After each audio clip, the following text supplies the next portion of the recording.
रामचंद्रम शिरसा नमामि। संयोग की बात है कि आज देश भर में श्री राम जी का प्राकट्य दिवस मनाया जा रहा है। रामनवमी। एक मास के पश्चात श्री सीता जी की नवमी होगी, सीता नवमी।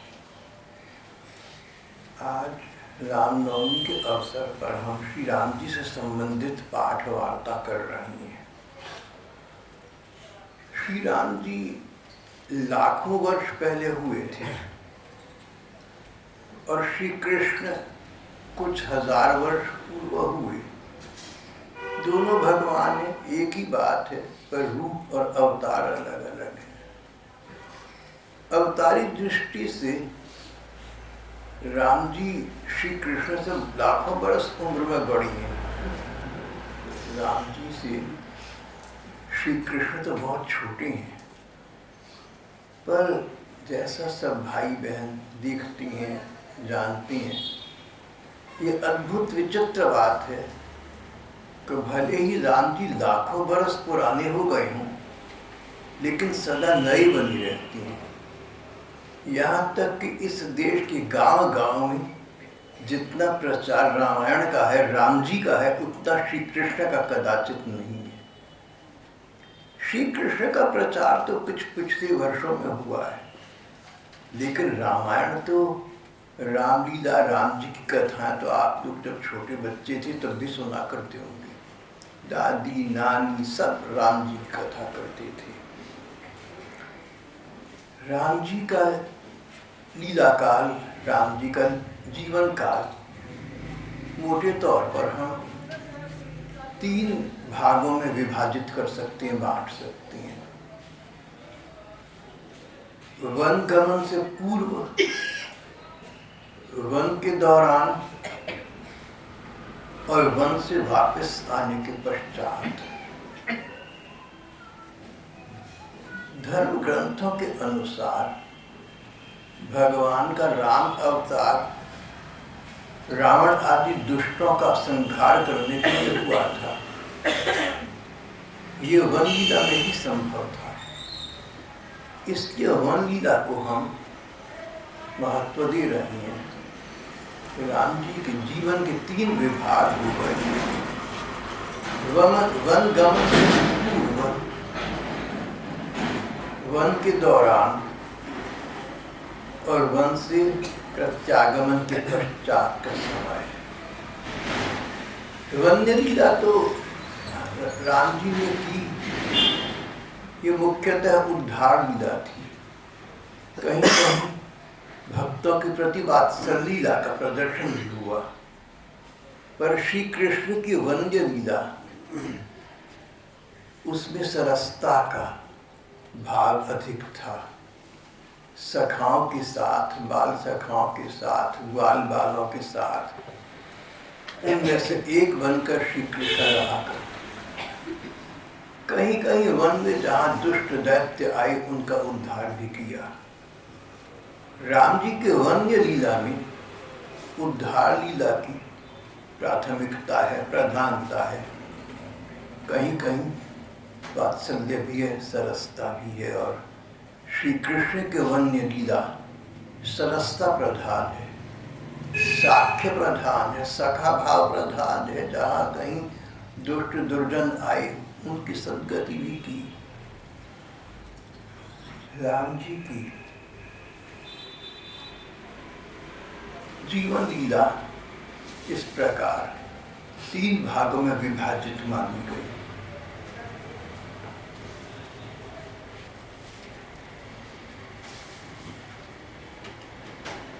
लीला मनुष्यम हरिम। राम जी के विषय में ये प्रसिद्ध उक्ति आपने पढ़ी होगी और सुनी भी होगी। लीला मनुष्यम हरिम। राम जी साक्षात भगवान हैं, जैसे श्री कृष्ण साक्षात भगवान है। अपनी लीला से, अपनी इच्छा से खेल खेल में मनुष्य बने हुए हैं। मनुष्य है नहीं, मनुष्य बनकर अपना लीला प्रदर्शन कर रहे हैं, अपना खेल दिखा रहे हैं, अपनी नाटक दिखा रहे हैं। लीला मनुष्यम हरिम। पहली लीला तो राम जी की स्पष्ट है। परमात्मा है तो सब प्रकार की मर्यादाओं से मुक्त है। भगवान पर कोई बंधन लागू नहीं होता, भगवान पर कोई सीमाएं निर्धारित नहीं कर सकते। भगवान तो अनंत, असीम, अपरिवर्तनीय है। मर्यादा मुक्त भगवान, परंपरा परिपाटी से मुक्त भगवान, मर्यादा मुक्त भगवान मर्यादा युक्त जीवन निभा रहे हैं। इसीलिए राम जी मर्यादा पुरुषोत्तम कहलाते हैं। उस युग के अनुसार राम जी की लीला का प्रधान लक्ष्य मानव मात्र को सफल जीवन और सुखी जीवन यापन करने का संदेश और प्रेरणा देना था। तभी राम जी लीला पुरुषोत्तम न कहलाकर श्री कृष्ण लीला पुरुषोत्तम है। राम जी मर्यादा पुरुषोत्तम, मर्यादा की स्थापना थी। देश काल और पात्र के अनुसार जो उचित है, जो जनहित में है, जो बहुहित में है, वही करना चाहिए, वही धर्म है। राम जी ने इस प्रकार की मर्यादा की स्थापना की। राम जी को हम क्या, धर्म ग्रंथ, संत महात्मा सभी राम जी को मर्यादा पुरुषोत्तम कहते हैं।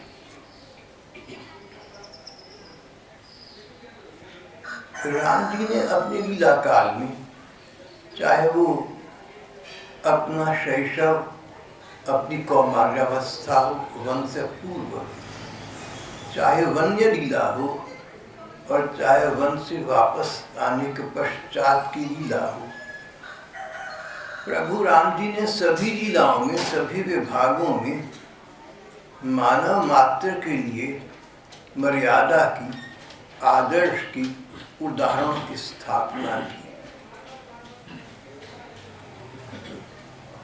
यहाँ पर मुझे अपने जवाहरलाल नेहरू की एक बात याद आ रही है।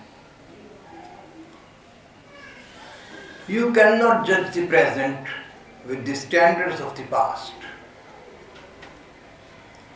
वर्तमान का लेखा जोखा तुम लाखों बरस पुरानी मापदंडों से नहीं कर सकते।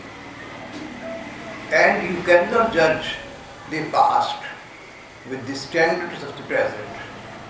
और ठीक इसी न्याय से, इसी तर्क से, इसी युक्ति से लाखों बरस पुरानी घटनाओं का और मानव व्यवहार के उचित अनुचित का ब्यौरा आज के वर्तमान मापदंडों से नहीं हो सकता।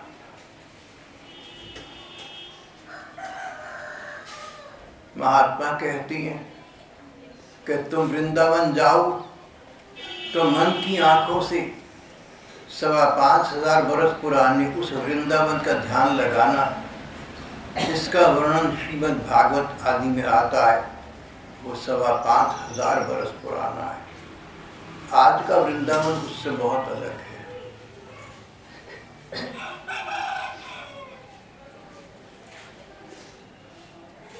इसी प्रकार प्रभु राम जी की लीला का मूल्यांकन करना हो, मूल्य बोध प्राप्त करना हो, तो राम जी के समकालीन स्थिति का अपने मन में विचार कर लेना। न तो तब के स्तर से आज का मूल्यांकन करना और न आज के स्तर से तब का मूल्यांकन करना।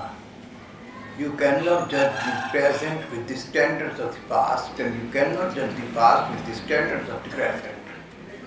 जवाहरलाल नेहरू ने अपनी आत्मकथा में इस प्रकार लिखा है। जवाहरलाल जी की बात मुझे बहुत जचती है, तभी तो याद हो गई। बहुत ठीक लगती है, ठीक होती रहती है। तो राम जी के जीवन काल में कई इस प्रकार की उनकी लीलाएं हुई। राम जी के जीवन में, उनके लीला काल में कई ऐसी घटनाएं घटी जिनको आज का मानव मन समझ नहीं पाता। हमारी बुद्धि से मानो परे की हैं, पर सभी के बुद्धि से परे की हूँ ऐसा नहीं है। जो लोग ध्यान लगाते हैं, विचार करते हैं, मस्तिष्क का प्रयोग करते हैं, विवेक से विचार करते हैं, उनको राम जी की सभी लीलाएं समझ में आती हैं। सामान्य मानव के लिए हो सकता है राम जी की उस युग की अनेक लीलाएं आज की उनकी परिधि में, आज उनकी समझ के दायरे में न आती हो। इससे वर्तमान मानव मन की सीमा का पता लगता है, हमारी संकीर्णता का पता लगता है। राम जी की लीला की न्यूनता का परिचय नहीं मिलता। जो भी हो, राम जी छोटे बच्चे थे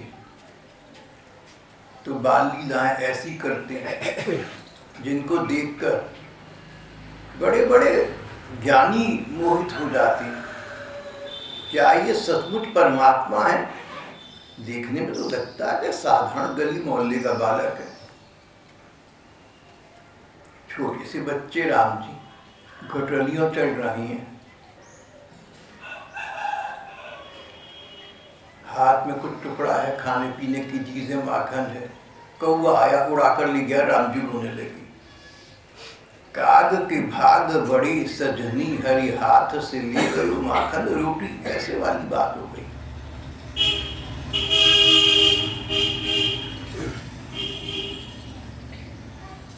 राम जी की बाल लीलाओं का हमारे धर्म ग्रंथों में विशद वर्णन है। पढ़कर देखें तो बहुत अच्छा लगता है। उसके लिए मूल ग्रंथ के अवलोकन की आवश्यकता है। थोड़े बड़े हुए तो राम जी और उनके शेष तीनों भाई मिलकर अपने प्रांगण में, अपने अजर में खेला करते। अजर आंगन, प्रांगण, कोर्टयार्ड। अजर मत कह देना। अजर का मतलब जो जरा, जो बूढ़ा ना होता हो। भगवान आपको अजर अमर बनाई रखे, आप पर बुढ़ापा हावी न हो। अजर और अजर आंगन, प्रांगण। द्रवहु सो दशरथ अजर विहार। दशरथ जी के अजर आंगन में खेलने वाली राम जी हम पर दया करें, हम पर कृपा करें। बहुत सी बहन भाई जहाँ तहाँ देश प्रदेश में अजर विहारी को भूल से अजर विहारी कह देते हैं। जैसे कृष्ण को कृष्णा बना देते हैं। लोग तो देखिए भगवान को भगवान नहीं रहने देते, पता नहीं उनका क्या से क्या बना देते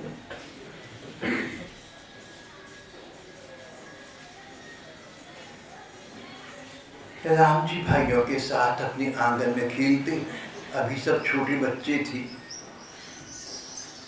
तो उस समय भी राम जी ने इस मर्यादा की स्थापना की, अपने व्यवहार से, उपदेश से नहीं।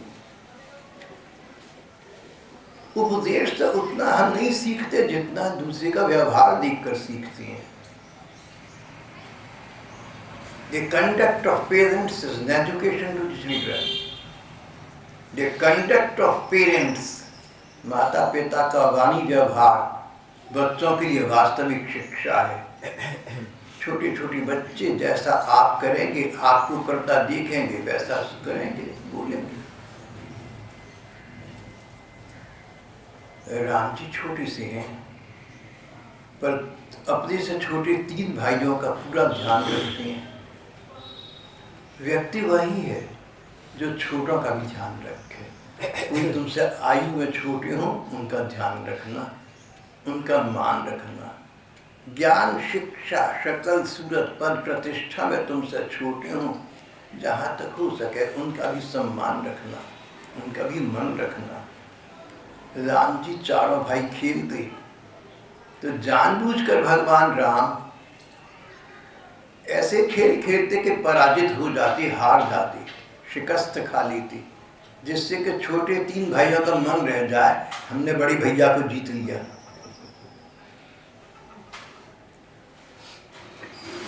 अपने छोटों का मन रखना। अरे पोते के लिए तुम क्या कहूँ, घोड़ा या क्या क्या बन जाते हो। नहीं, वो दिन ऐसा है कि कोई भैया कह रहे हैं कि गधा बन जाती हैं। देखो, ये अप्रिय सत्य बोलने के लिए मुझे बाध्य न करो, वास्तविकता तो है, बन तो जाती है। लेकिन एक बात देखिए कि इसके पीछे प्यार छिपा हुआ है। अगर दादा नाना छोटे बच्चों के आगे गधा घोड़ा बन जाती हैं तो इसमें उनका बच्चों के प्रति अगाध स्नेह का भाव है, पराजय का नहीं, समर्पण का भाव नहीं। राम जी छोटे भाइयों से ऐसा व्यवहार करते थे उनका मन रख सके, उनका मान रख सके। जब राम जी को राज्य मिलने की बात हुई, परिपाटी थी, बड़े लड़के को राज्य मिलता है, तो विधि विधान के अनुसार, धर्म ग्रंथों के अनुसार राम जी थोड़े छोटे, थोड़े से बड़े थे, 4 भाइयों में उनको राज्य पद मिलना था। जब घोषणा हुई कि राम जी को राज्य पद मिलेगा, राम जी सोचने लगे कि ये हमारे देश में, हमारे कुल में जहाँ अच्छी से अच्छी बातें होती हैं, आज एक अलग सी बात क्यों हो रही है। 4 भाइयों में से एक भाई को मुझे ही राज्य क्यों मिल रहा है, दूसरों को मुझे हिस्सा मिले। राम जी ने हम कलियुगी जीवों से कहा कि अगर तुम्हारे पास 4 पैसे बाप दादा के दिए हुए हों तो बांटकर बराबर खाना, किसी का हिस्सा मत टूट लेना, किसी का भाग मत बांट लेना। Give the dog his due, जिसका जो अधिकार बनता है उसको प्रदान करो। अगर सभी लोग इस नियम का पालन करें, अगर सभी लोग एक दूसरे का भाग एक दूसरे को प्रदान कर दें, तो समाज में सामाजिक स्तर पर तो बहुत शांति हो जाएगी, बहुत सुखमय जीवन हो जाएगा। देखो, किसी का भाग मत, किसी का हिस्सा मत मारना, किसी का भाग मत खा जाना। राम जी कह रहे हैं कि राज्य है तो हम 4 भाइयों को बराबर मिलता तो कितना अच्छा था। और प्रसंगवश एक बात, जब राम जी वापस आए और राज्य सचमुच उनके हाथ में आया, तो उन्होंने अपने 3 भाइयों को भी अलग अलग प्रदेशों का राज्यपाल, वहाँ का राजा बना दिया था। ये कथा आप सब लोग जानते होंगे। राम जी छोटी उम्र के बालक दिखाए गए हैं अपनी बाल्यावस्था में। उनमें धर्मांधता नहीं थी, धार्मिक संकीर्णता नहीं थी। अधिकांश धार्मिक लोग बुद्धि को तिलांजलि दे देती हैं, जैसा मैंने देखा है। अधिकांश धार्मिक लोग कॉमन सेंस को इस्तीफा दे कर रखते हैं, बोले भाई श्रद्धा से काम लो। मुझे सदा से बात बहुत बुरी लगती, श्रद्धा से क्यों काम लो, दिमाग नहीं भगवान ने दिया। अरे मस्तिष्क है तुम्हारे पास, किसका दिया हुआ है? भगवान का दिया हुआ है, उसका प्रयोग करो। जब तक मस्तिष्क तुम्हारा किसी बात को समझे नहीं, तब तक उसके आगे नतमस्तक मत हो।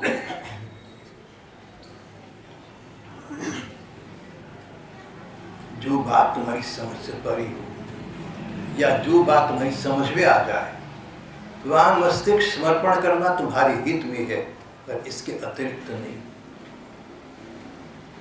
राम जी छोटे राजकुमार, छोटी उम्र के राजकुमार थी।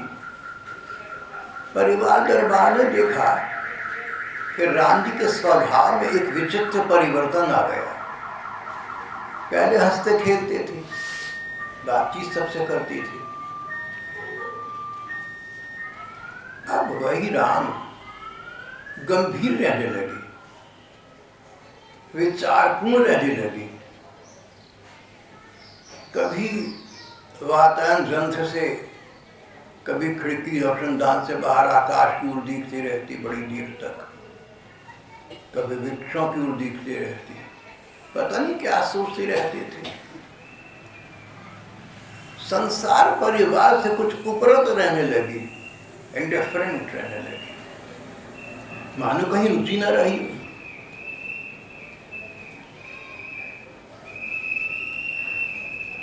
कई दरबार के लोगों ने इस परिवर्तन को देखा तो वही सोचा जो ऐसी स्थिति में बड़े बुजुर्ग लोग बच्चों के बारे में सोचा करती हैं। राम उम्र में बड़े हो रहे हैं तो इनके मन में उमंग तरंग भावनाएं जागृत होती होंगी जो पूरी नहीं हो पा रही है, इसलिए चुप रहते हैं। कहीं मन लग गया होगा, वो वस्तु मिल जाए तो प्रसन्न पुलकित हो जाएंगे, लेकिन ऐसा नहीं हुआ।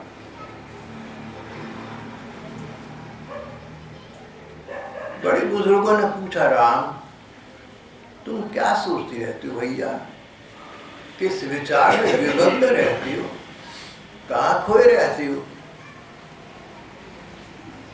बोले मैं सोचता रहता हूँ कि संसार कैसा है, किसने बनाया, क्यों बनाया, मानव जीवन का लक्ष्य क्या है, माया किसे कहते हैं, ब्रह्म किसे कहते हैं, जीव का माया और ब्रह्म के साथ क्या संबंध है। मैं संसार के तत्व को नहीं समझ सका।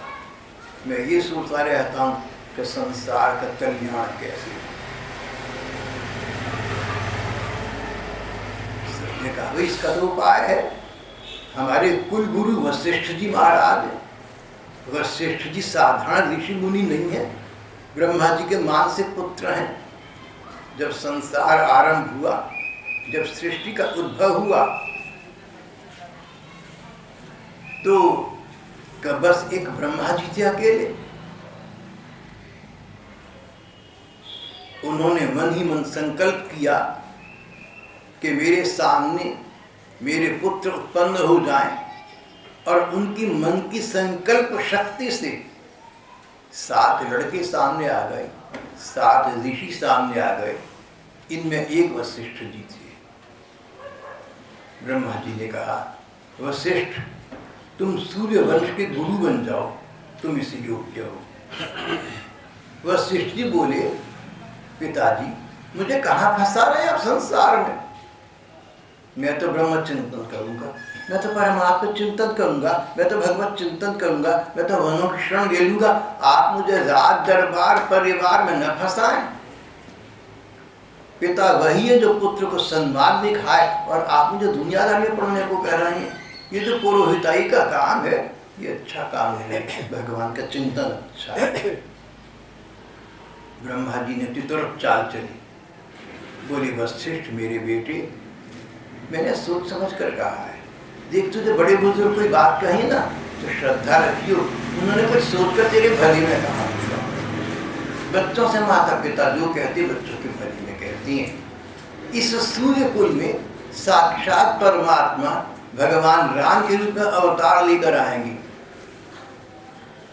अगर तू उसका कुल गुरु बनना स्वीकार कर ले तो राम जी की सारी लीला तेरी आंखों के सामने होगी भैया। वशिष्ठ जी ने कहा, पिताजी जैसी आपकी आज्ञा। अगर साक्षात परम ब्रह्म का दर्शन इन भौतिक नयनों से, इन चरम चक्षुओं से हो सकता है, इससे अच्छा और क्या होगा। पिताजी आपने ठीक कहा था, मैं आपकी आज्ञा को स्वीकार करता हूँ। ये वशिष्ठ जी सूर्य वंश के भगवान राम के कुल के गुरु थे। बड़ों की आज्ञा से राम जी वशिष्ठ जी के पास गए। मानव रूप में लीला कर रहे थे, जैसे कोई अभिनेता किसी चलचित्र में अभिनय कर रहा हो, तो किसी को पिता बना लेगा, किसी को माता बना लेगा, किसी को शत्रु, किसी को मित्र बना लेगा, अंदर कुछ भी नहीं। राम जी मानव लीला कर रहे हैं, लीला मनुष्यम हरिम, मानव लीला कर रहे हैं। तो वशिष्ठ जी गुरु हैं, शिष्य का काम गुरु जी के चरणों में स्वयं जाकर अपने को उपस्थित करना है। राम जी वशिष्ठ जी के पास गए, चरण मस्तक टिका दिया। राम कैसे आए भैया, कोई समस्या है क्या? राम जी ने अपनी मन की बात बताई। मैं ब्रह्म जीव और माया का सिद्धांत नहीं समझ सका। अब वशिष्ठ जी ने उच्च ज्ञान की वार्ता आरंभ कर दी। बोले राम सब स्थिति स्पष्ट है, ब्रह्म ही सत्य है, ब्रह्म सत्यम जगन मिथ्या, ब्रह्म तत्व ही सत्य है, संसार तो मिथ्या, सपने की भांति है, जितनी देर सोए हुए उतनी देर सपना दिखता है, जागे तो कुछ भी नहीं। जब तुम आत्मोद्धार कर दोगे, जब तुम जाग जाओगे तो ये संसार तुम्हें मिथ्या लगेगा, तुम्हें प्रपंच में नहीं फंसोगे। संसार में जो कुछ है मिथ्या है, सब पदार्थ मिथ्या, संसार मिथ्या, संबंध मिथ्या। राम जी ने हाथ जोड़े, गुरुदेव एक शंका का निवारण कर दीजिए। संसार मिथ्या, इसके व्यक्ति पदार्थ मिथ्या, संबंध मिथ्या। बोले बिल्कुल सब मिथ्या है, ब्रह्म ही तत्व सत्य वस्तु है। तो बोले आप भी मिथ्या, मैं भी मिथ्या, ये आपका दिया गया ज्ञान भी मिथ्या, ये सारा संसार मिथ्या है, सारे संबंध मिथ्या है। तो गुरुदेव आपका मेरा शिष्य गुरु का संबंध भी मिथ्या हो गया, और जो आपको जो उपदेश है ये भी मिथ्या हो गया। वशिष्ठ जी प्रसन्न हुए। हमारी भारतीय पद्धति ये है कि शिष्य मस्तिष्क का प्रयोग करके, बुद्धि का प्रयोग करके अकल का प्रश्न पूछे तो गुरुजन प्रसन्न होते हैं। हमारे देश की परंपराओं का आधार तर्क है, और कोई तुमसे गुरु कह दिया ना, देख जो तुझे कह दिया मान जा, समझ ली, श्रद्धा से काम ली, ऐसा संशय नहीं करा करती, समझ जाना गुरु जी को आता कुछ नहीं। वशिष्ठ से बड़ा गुरु कौन होगा? भगवान के गुरु वशिष्ठ जी। बोले भैया तू ठीक कहता है। फिर उन्होंने राम जी को जो उपदेश दिया उसका नाम योग वशिष्ठ है, बहुत बड़ा ग्रंथ है भाई बहन, उसका कम से कम नाम तो सुना होगा।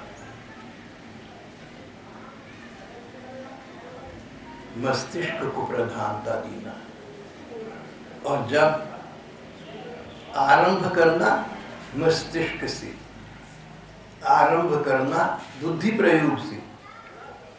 जब मन मस्तिष्क और बुद्धि ये कहें, जब तुम्हारा अनुभव ये कहे कि ये सच है और ये सच नहीं है, तब जो सत्य वक्ता है, तत्वदृष्टा है, महापुरुष, गुरुजन, संतजन, अपने अनुभव और बुद्धि प्रयोग के बाद उनके प्रति श्रद्धा रखना।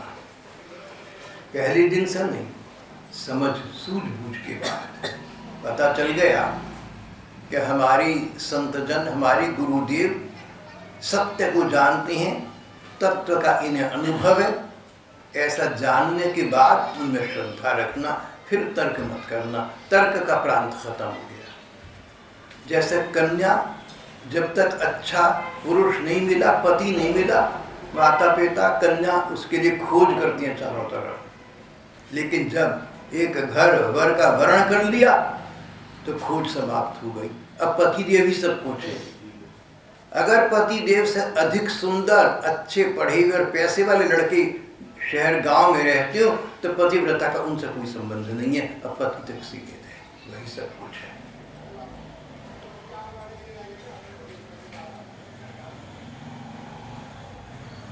राम जी ने मस्तिष्क का प्रयोग करके ये बताया कि धर्म का अर्थ, श्रद्धा का अर्थ बुद्धिहीनता नहीं है, मूर्खता नहीं है, अंधविश्वास नहीं है, अंधश्रद्धा नहीं है। उचित स्थान पर ही श्रद्धा रखना, तो समाज का तुम्हारा कल्याण होगा, नहीं तो समाज का तुम्हारा दोनों का अकल्याण होगा।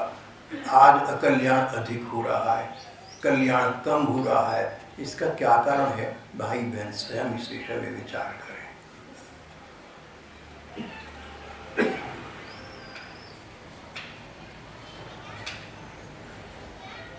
राम जी ने जब सुना, कभी कभी किसी समय पिताजी ने मेरी सौतेली माँ कैकेयी को वचन दिया था, जो कैकेयी ने किसी भी कारणवश आज मांग लिया, राम का वनवास, मेरे बेटे भरत को राज्य, तो पिताजी डगमगा गए। ये तो वो सोच भी नहीं सकते थे कि कैकेयी ऐसा बाण कभी मारेगी। कहते हैं राम तुम माँ की बात मत मानो, बेटे रुके रहो। दूसरे के धर्म की रक्षा करना बहुत बड़ा धर्म है। पिताजी के वचनों की रक्षा करने के लिए राम जी ने कहा, पिताजी भावना से कर्तव्य का स्थान ऊंचा है, मुझे जाने दीजिए, और वन को चले गए, रुके नहीं रहे। दशरथ जी ने राम जी को आज्ञा दी, उल्टा मना किया। लेकिन अगर मैं नहीं जाता, पिताजी मुझे यहाँ रखते हैं, तो कभी किसी युग में जो माँ को वचन दिया था, आज उसको पूरा न करने का अधर्म पिताजी को लगेगा। दूसरे के धर्म की रक्षा करना हमारा सबका काम है।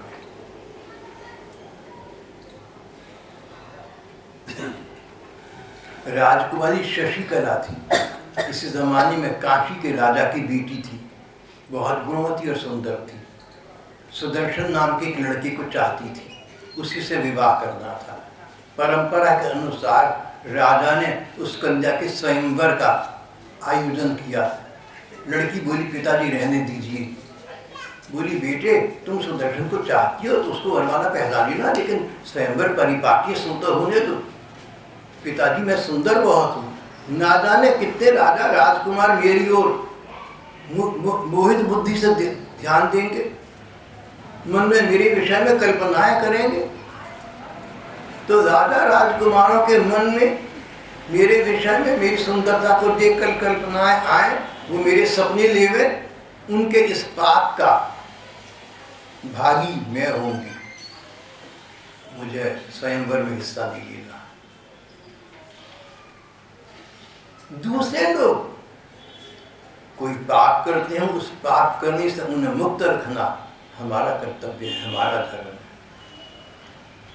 दूसरे के धर्म की रक्षा हम करवा सके वैसा करना हमारा धर्म है। राम जी ने ऐसा करके दिखा दिया। फिर राम जी का वनगमन हुआ। सब जानते हैं, शूर्पणखा नाम की राक्षसी एक सुंदरी कन्या का रूप धारण करके राम जी को लुभाने के लिए आ गई। राम जी तो मर्यादा पुरुषोत्तम थे, एक पत्नी व्रती थे। उस युग में राजा लोग अनेक पत्नी रख सकते थे। स्वयं राम जी के पिता दशरथ की 3 पत्नियां थी। उसका कुपरिणाम राम जी आंखों के सामने दिख रही थी। राम जी ने एक पत्नी व्रत का विधान किया। शूर्पणखा राम जी को चाहती थी, मन ही मन उसे वरदान दिया कि अगली बार जब कभी आऊंगा, कृष्ण रूप में आऊंगा, तेरा वर्ण करूंगा। कहते हैं कि शूर्पणखा श्री कृष्ण के द्वापर युग में कुब्जा के रूप में प्रकट हुई थी। कुब्जा, कुबड़ी कमर वाली। कुब्जा की कमर कुबड़ी थी।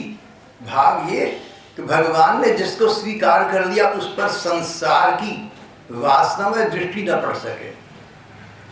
अगर कुब्जा कुबड़ी न होती तो इसके अतिरिक्त सुंदर थी। राजा राजकुमार भोग विलासी होते थे, उनकी वासना में दृष्टि उस पर पड़ती। भगवान अपने भक्तों की रक्षा करती है। अपने होने वाली कुब्जा को संसार की दृष्टि से बचाए रखने के लिए उन्होंने उसे कुबड़ापन प्रदान किया था। और जब स्वयं भगवान उसके जीवन में आए तो भगवान ने उसके कुबड़ेपन को दूर कर दिया, तो सुंदर सुमुखी के रूप में उन्नत हो गए।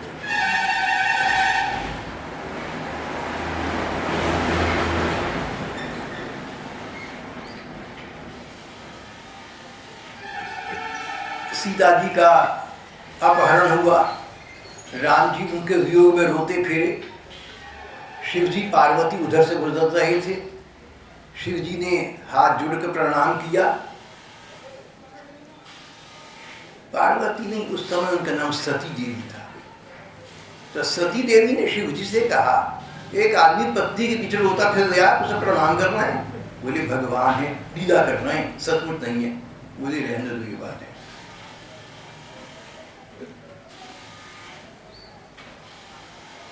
बात की कथाएं सबको मालूम है, यहाँ तो ये बात चल रही है कि राम जी सीता जी के विरह में रोते फिरे, ये सत्य तो ऐतिहासिक वास्तविकता है ही। तो राम जी क्यों रोए? बाद में पार्वती जी के रूप में जब सती प्रकट हुई, उन्होंने पूछा कि भगवान मैं वही हूँ जहाँ पिछले जन्म में थी। मैं अब भी ये भेद नहीं समझ पाई कि राम जी रोए क्यों। बोली पार्वती, राम जी भक्तवत्सल है, जो उनको जिस रूप में भजता है राम जी उसे उसी रूप में भजती हैं। सीता जी राम जी के लिए रोई, लंका में सीता जी थी, राम जी को याद करके रोती थी। राम जी भक्तवत्सल है, सीता को याद करके वो भी रोते थे। जैसा भक्त भगवान से व्यवहार करते हैं, आशा रखते हैं, भगवान उसको पूरा कर देते हैं। ये उनकी भगवत्ता का प्रतीक है, इससे उनकी भगवत्ता में न्यूनता नहीं आती।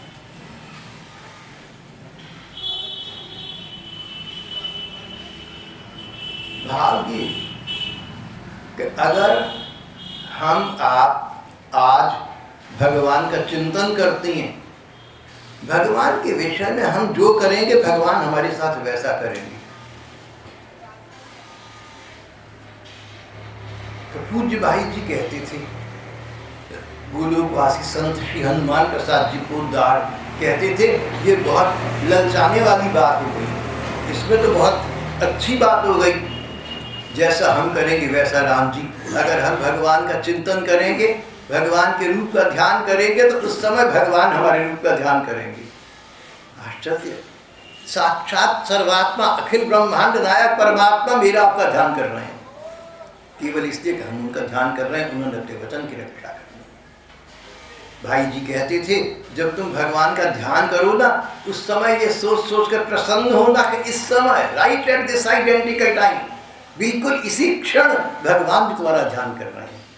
अरे तुम भगवान के सामने हो, तुम भगवान के ध्यान पथ में हो, इससे अधिक प्रसन्नता का विषय क्या हो सकता है। भगवान का ध्यान करो तो समझ जाना कि भगवान जी तुम्हारा ध्यान कर रही हैं। उस सुख के अतिरिक्त में अपने आप को खो देना, संसार के भ्रम में पड़ जाना।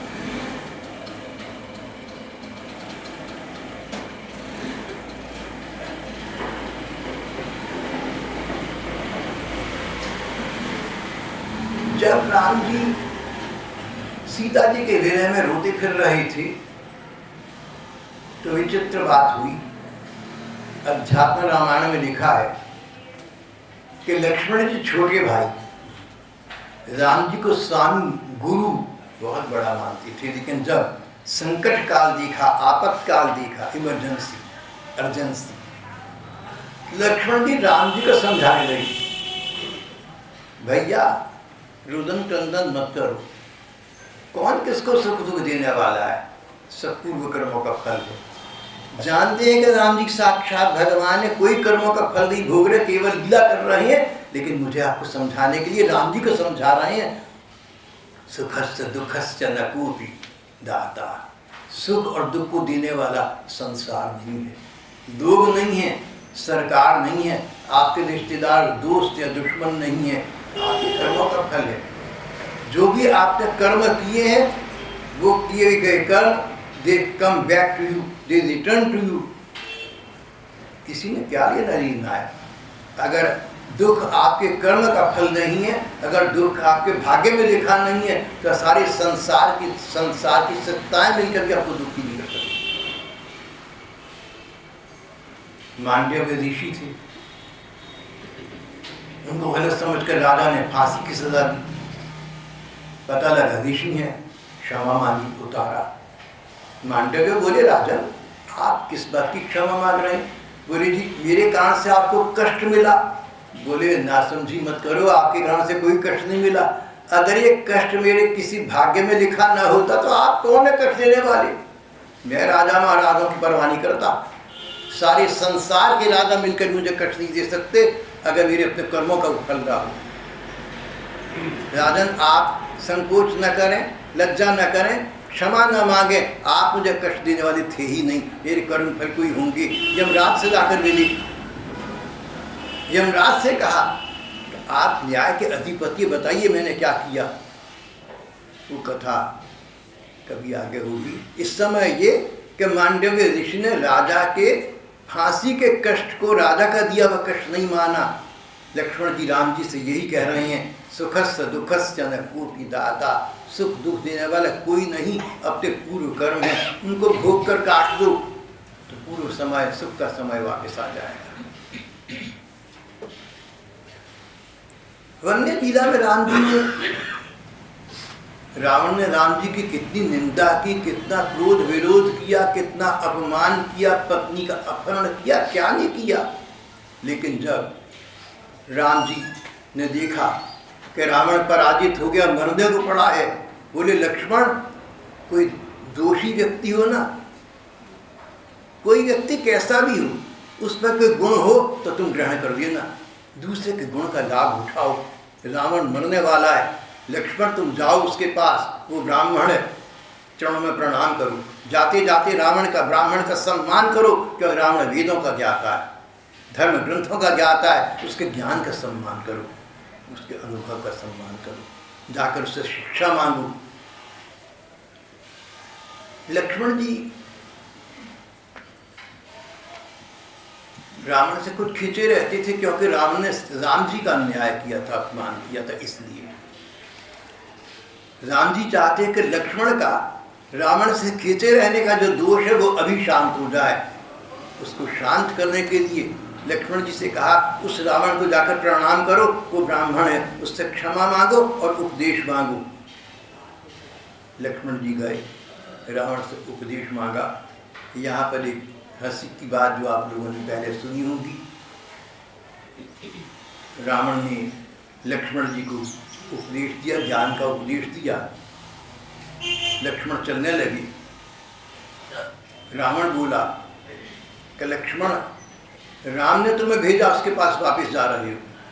बोले जी हाँ, पराजय आपकी हो गई, राम जी की विजय हो गई, तुम राम जी के पास जा रहा हूँ। बोले राम जी की विजय हो गई, ये तुम्हें वहम कैसे हो गया?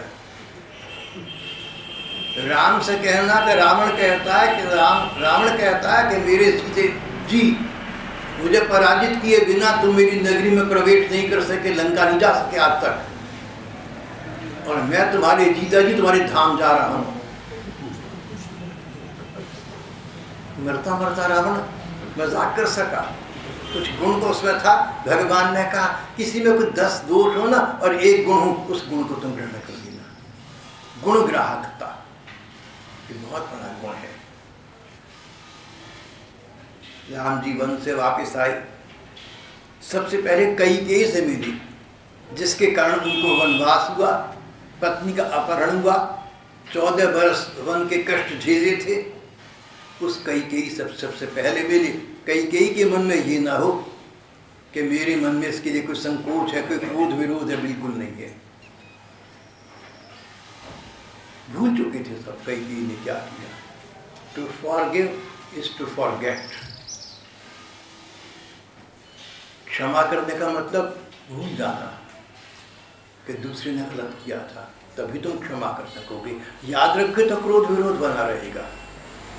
व्यक्तिगत जीवन की ये बात चल रही है, समाज की बात नहीं चल रही। समाज में वो काम नहीं हो सकते जो व्यक्तिगत निजी जीवन में हो सकते हैं।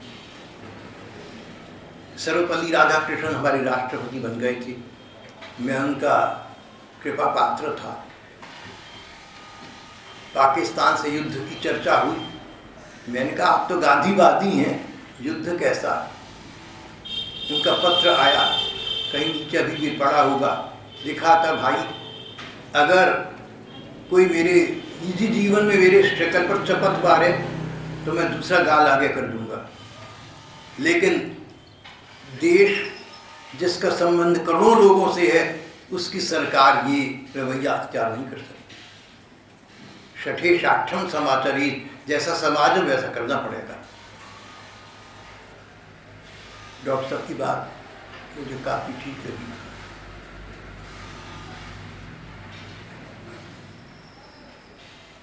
तो जब बांग्लादेश पर विजय प्राप्त की गई तो उसके प्रथम प्रधानमंत्री अब्दुल रहमान ने कहा था, शायद उनका नाम अब्दुल रहमान था, मुजीबुर रहमान, शेख मुजीबुर रहमान साहब ने कहा था कि पाकिस्तान ने हमारी बच्चों पर, हमारी लड़कियों पर, हमारे लड़कों पर, हमारे बूढ़ों पर, हमारे बच्चों पर अन्याय करे, अत्याचार, उनको तकलीफ दी, हम सब माफ कर सकते लेकिन भूल नहीं सकूंगा मैं। बोले भूल तो नहीं सकता, हाँ माफ कर देता हूँ, कोई बात नहीं। समाज की दृष्टि से उन्होंने बहुत ठीक बात कही। व्यक्तिगत दृष्टि से कोई तुम्हारा बुरा कर देना, भूल जाना, अपने को कष्ट मत देखना, अपने अपमान को याद रखना, अपने घाव को हरा रखना है, और दूसरे को तुम क्षमा तभी कर सकते हो जब उसके किए गए अपराध को भूल जाओ।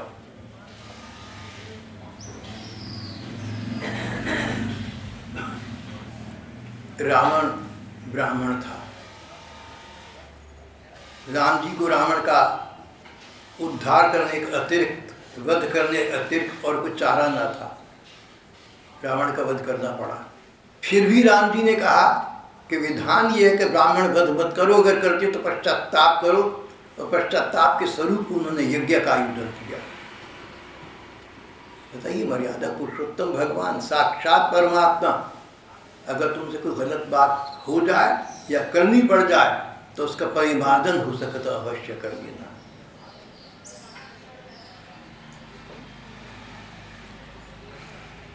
राम जी के राज्याभिषेक के बाद विभीषण राम जी को अयोध्या छोड़कर वापस लंका आ रहे थे। मार्ग में उनसे किसी रियासत का जघन्य अपराध बन गया जिसका फल मृत्यु दंड था।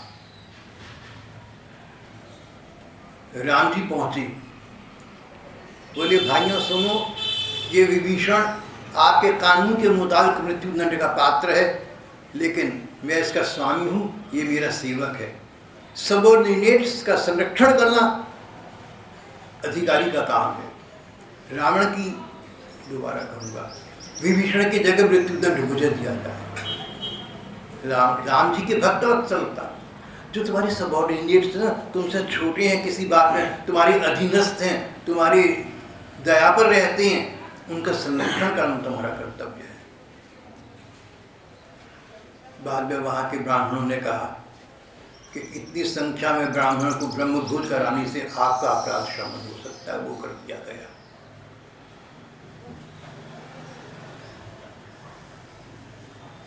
बहुत रामायणी हैं, अनेक रामायण हैं। सबसे पहली रामायण संस्कृत भाषा में वाल्मीकि ऋषि की लिखी हुई है, और प्रचलित रामायण उत्तरी भारत में तुलसीदास जी का रामचरितमानस है। मैंने सुना है कि दक्षिण भारत में गोलोकवासी संत प्रभुदत्त ब्रह्मचारी जी महाराज कहते हैं, तो दक्षिण भारत में प्रचलित रामायण वहाँ की चंद्रवती नाम की एक भक्त लेखिका की है। एक बार तुलसीदास जी से किसी ने कहा कि आप राम जी को इतना मानते हैं, वो तो 14 कला के अवतार हैं, पूर्ण परमात्मा तो 16 कला का अवतार होता है। बोले राम जी 14 कला के अवतार हैं, मैं तो साधारण मानव समझकर प्यार करता था, प्यार में गुण नहीं देखा जाता। अब पता लगा कि राम जी भगवान है, बहुत बढ़िया बात है। I am glad I am in love with God, मैं तो मनुष्य समझ रहा था। प्रेम में इसी प्रकार की गुण ग्राह्यता या दूर दर्शन नहीं होता। और हमारे आज के एक आधुनिक कवि ने अपने काव्य के आरंभ में कहा, किसी ने कहा राम मानव है, तो कहने लगा राम तुम मानव हो, ईश्वर नहीं हो क्या? तो मैं निरीश्वर हूँ, ईश्वर क्षमा करे। अगर ऐसा माना जाए कि राम परमात्मा नहीं है, एक महापुरुष साधारण मानव है, तो परमात्मा से मेरा कोई लेना देना नहीं है, मैं तो राम जी का हूँ।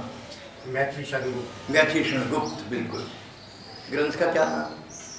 ये साकेत है, और साकेत में पहले जो लिखा है ना, राम तुम्हारा वृत्त स्वयं ही काव्य है, कोई कवि बन जाए सहज संभाव्य है। बिल्कुल ठीक है। राम तुम्हारा वृत्त स्वयं ही काव्य है, कोई कवि बन जाए सहज संभाव्य है।